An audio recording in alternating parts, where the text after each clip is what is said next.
Noi metteremo e realizzeremo un piano straordinario per la messa in sicurezza del nostro territorio, realizzeremo nei 5 anni tutte le opere idrauliche definite urgenti, a partire dai bacini di laminazione e dall'idrovia. Alessandra Moretti risponde al governatore Luca Zaia in tema di sicurezza idraulica. Ha aperto solo il cantiere del bacino di Caldogno, ha precisato la candidata alla presidenza del Veneto per il centrosinistra.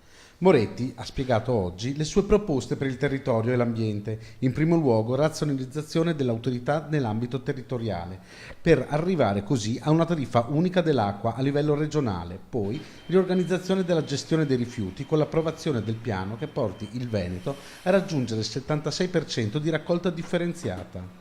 Punta il dito contro il piano casa varato dall'attuale giunta, Alessandra Moretti, che promette uno stop alla cementificazione. Noi avvieremo il piano delle 3R, che significherà riqualificare, rigenerare e ricostruire, e lo faremo insieme all'ANCE, insieme alle categorie economiche, sociali e sindacali, insieme agli ordini professionali. Al suo fianco anche Marco Calaon, ex presidente della Coldiretti, che ha ufficializzato oggi la sua corsa per il Consiglio regionale. Il mio know-how è legato molto a territorio, ambiente e agricoltura, ma non solo, direi che dopo ho imparato a coniugare queste professionalità assieme anche alle altre categorie economiche, quindi voglio portare a disposizione del progetto di Alessandra Moretti per un nuovo governo per il Veneto tutte le mie conoscenze.